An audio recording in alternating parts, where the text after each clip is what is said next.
Et sur la table de chevet, il y avait un gun.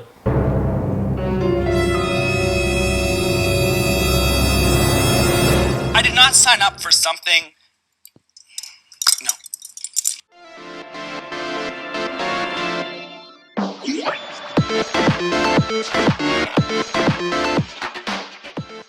Bonjour à tous, aujourd'hui je vais vous parler de comment j'ai perdu ma virginité par accident.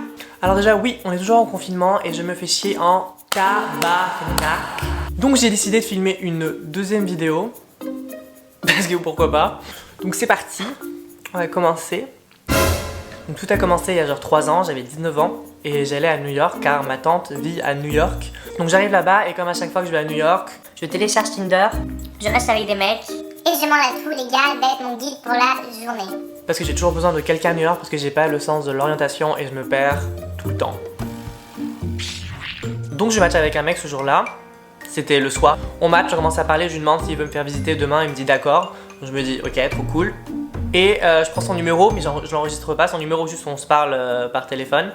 Et je vais me coucher, il me donne une adresse, une heure, on va manger des nouilles le lendemain, donc Parfait. J'ai touché le fond de la piscine, dans ton petit pull marine, avant de toucher le... Donc je me réveille le lendemain, je suis déjà en retard. J'arrive au restaurant de nouilles comme 30 minutes en retard.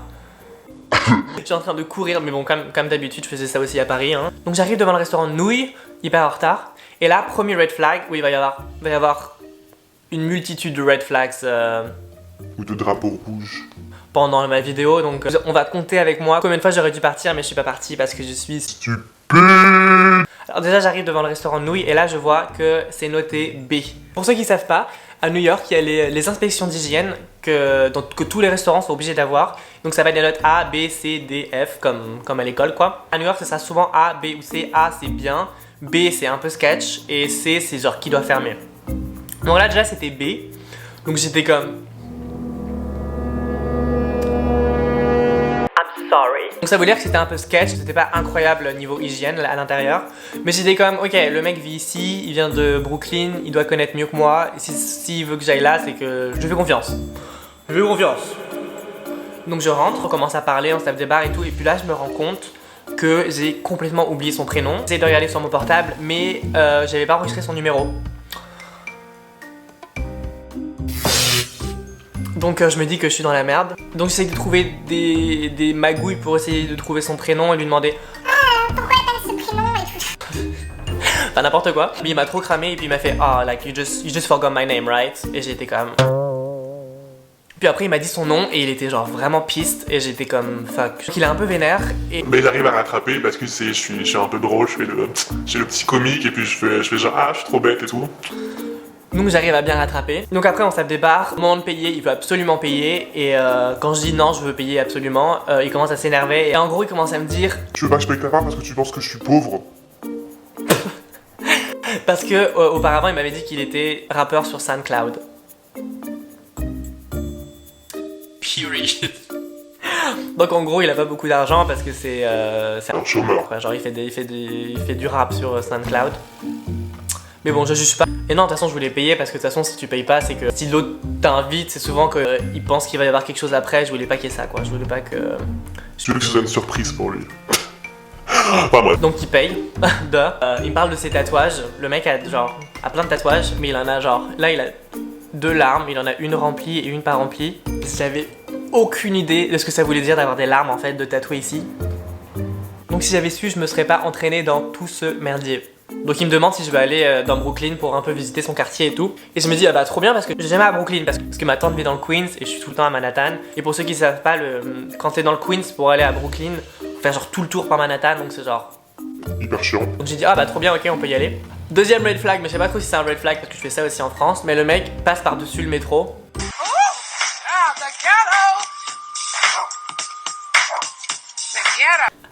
Tu m'invites à aller chez toi et tu peux même pas te payer un ticket genre. Come on. Donc après on prend le train, on arrive à Brooklyn, donc je suis trop excité en mode Ah putain trop bien Brooklyn. parce que j'avais 19 ans, je pensais que Brooklyn c'était genre... The shit. Donc on arrive, mais sauf que là, problème, deuxième red flag que je savais pas encore et je suis trop bête, ou troisième red flag, on en a où là? On s'arrête à Bushwick. Et pour ceux qui savent pas, c'est comme le quartier de Brooklyn qui craint le plus, genre. Genre c'est pas le ghetto non plus, mais c'est encore là, la nuit, des fois il y a des coups de feu, ou il y a des gangs qui se battent et tout quoi. I'm in the ghetto. Ratatata. Moi je savais pas, je connaissais pas du tout Brooklyn, enfin bref. On sort du métro, pour aller chez lui, on a dû marcher comme genre 10 minutes. J'étais le seul blanc. Vous vous demandez sûrement, mais qu'est-ce qu'elle fait là, celle-là? Et d'habitude ça me dérange pas parce que j'ai grandi en banlieue. L'environnement était quand même pas très accueillant je trouve. Les gens me regardaient vraiment en mode qu'est-ce qu'il fait là lui. Les blancs, c'est trop gênant. Ma phobie, les blancs. Mais à part ça c'était vraiment beau, il y avait beaucoup d'art sur les murs et tout donc j'étais comme... I like it. Enfin bref, donc on va pour aller chez lui et il s'arrête dans une épicerie pour acheter de la vodka. Donc on sait très bien pourquoi, hein, parce qu'il va essayer de me faire boire pour essayer de me faire jouer au domino.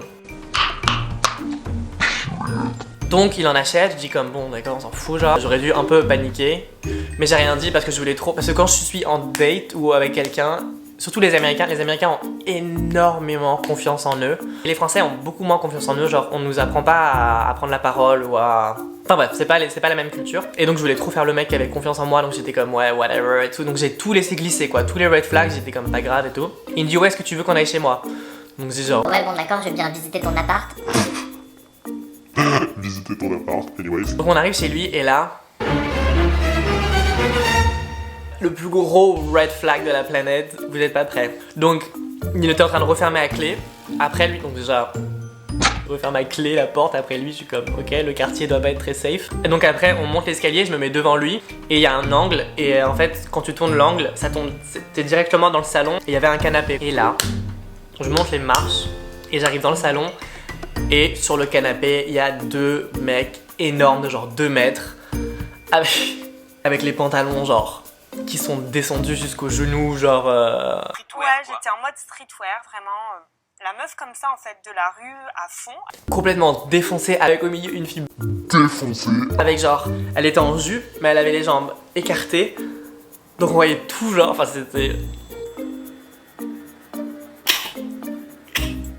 c'était n'importe quoi. Donc voilà, et là j'étais comme fuck, qu'est-ce que je fais là, genre qu'est-ce que je fais là. Et j'ai vu la meuf et je l'ai regardée et je me suis dit putain. Je vais finir comme elle. Mais le gars était un amour depuis le début, j'étais comme bon, on va lui faire confiance. Et si il veut mes reins, je veux bien lui en donner un quoi. Dans cette scène, je suis complètement pétrifié. Puis il y a juste les 2 gars qui me lâchent, j'ai comme... So bro, or like what's up dude, enfin, je sais pas. Enfin bref, des mecs quoi. Et puis moi j'étais comme... Hi guys. J'avais trop peur. Et comme je suis stupide en... Tabarnak. Je suis allé dans sa chambre. Alors que j'aurais pu dire... En vrai, non.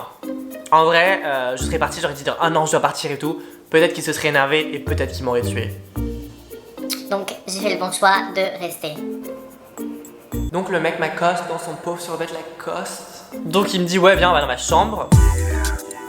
Donc on va dans sa chambre. Et bon à New York les appartements sont vraiment petits donc je vais pas lui jeter la pierre là mais genre je rentre dans la pièce, il y a... Un matelas et une table de chevet.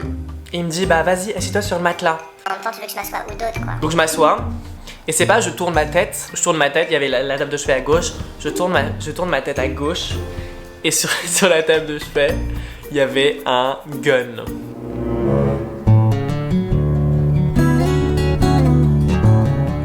I did not sign up for something. No. Donc là, red flag numéro 48. je suis à ça d'un gun. Je me suis dit bon il faut que j'en parle tout de suite sinon je vais paniquer, je vais faire une crise d'anxiété parce que Et je suis très anxieux. Donc je me suis dit je vais en parler tout de suite. Je le regarde et je lui dis ah. C'est quoi ça? Il fait... Il me fait oh yeah. Ok, non, j'y touche plus. C'est juste pour le quartier et tout. On sait jamais pour la nuit s'il se passe des choses. Quelqu'un me dit que c'est pas vrai, que ça s'est pas passé. Et à ce moment-là j'étais comme I give up. Et je voulais vraiment rien montrer de ma panique. Donc j'étais comme Est-ce que je peux le toucher? parce qu'il l'avait pris, il l'avait dans la main, genre il a fait oh non t'inquiète et tout, il est même pas chargé. Et il me dit yeah do you wanna touch it? Et j'étais comme ok, donc Je le prends et d'un côté j'ai toujours rêvé de toucher un gun donc j'étais un peu content et je touche et tout et puis il me dit ouais t'inquiète c'est pas, tu peux même toucher la gâchette, il y a la sécurité et tout, je savais même pas que ça existait une sécurité sur un pistolet. Enfin bref, pas grave. Et il me dit ouais il y a la sécurité, je regarde et tout, je touche et tout, je repose. On boit un peu de vodka et j'essaye d'oublier. J'essaye d'oublier. Après il va absolument regarder le film d'horreur Les Catacombes de Paris parce que comme je suis français il voulait absolument regarder un truc genre...